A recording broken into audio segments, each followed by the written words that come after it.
This Devo in the Cast series is called Fire and Lions.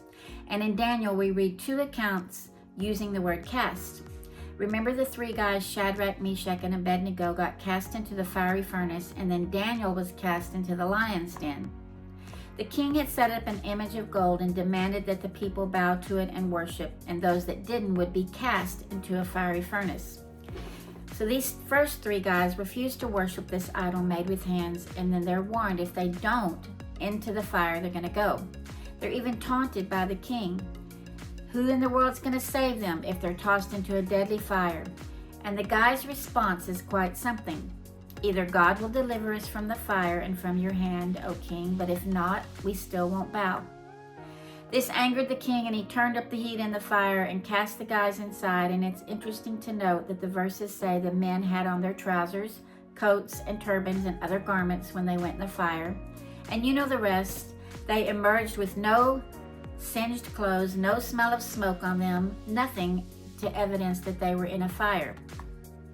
So here we see an outside force trying to break and take control of these men and their affections, which had been reserved for the one true God.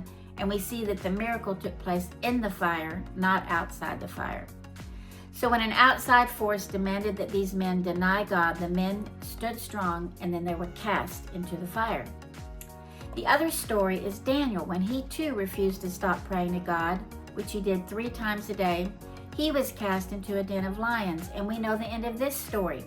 The lions' mouths were shut, and Daniel emerged alive and well out of the pit of being cast where it would surely kill him. So here's 2 stories, one of deliverance from the fire and the other deliverance from lions. Not a scratch on Daniel and not a smell of smoke on the other 3. Both of these situations were being cast into danger because of their stance to serve God, the only God. Outside forces threatened to take their lives, but God had their lives in his hands. There are a few synonyms of the word cast, and they are fling, hurl, pitch, sling, throw, and toss. They all mean to move swiftly through space by propelling force, but the single word cast has more of a lightness to it, like a scattering, casting seed, or casting into the wind. However, in these 2 stories in Daniel, it seems more that it's the former. They were hurled or thrown into these dangerous situations where the truth of who they knew God to be was going to be tested in the largest of ways when death threatened. If we've lived any number of years, it's obvious we've been cast into fires at times that burn, and we're tempted to give up our faith because surely God's forgotten us. And even things like praying, like Daniel did, might be something we lay aside, as well as reading the Word, because we're pressed on every side to give up when situations are too much to bear. Who wants to be thrown into fire or hurled into a lion's den? Who wants anyone else to cast us into danger where we have no way of getting out ourselves? No way to climb out, loosen ourselves. No one will hear our cries, and taunting's all we hear in our ears. I don't.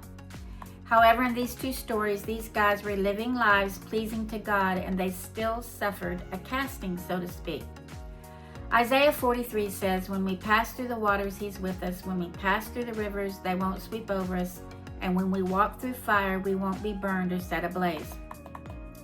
The same protection and deliverance that these guys experienced is ours because of Jesus when he's with us in the fire. Psalm 91 reminds us that lions and serpents will be trampled under our feet because he loves us and delivers us. Even though lions roar loudly, he can stop the sound of fear. Metaphorically speaking, it's the fire and the lions that scare us. We don't want trials or things that can harm us for life, like losses and devastation. We'd rather not ever be taunted or hear scary roars that speak danger, look out, be afraid. But we do hear these voices sometimes every day. These guys just simply stood their ground and stated their faith in the one true God and kept placing him in his rightful place in their worship. That was it. They didn't choose to ponder and think about the flames or the roars, but rather on the goodness and worthiness of the God they served. They didn't war or fight or claim or work until they were tired to try to make a plan of escape or fight with all the strength of their own. They just stood firm and affirmed God's place in their heart. Sometimes we're told, we believe, we fret, and we worry that we have to do something in order to thrive. But this story is one of simple faith in God and adoration of him alone.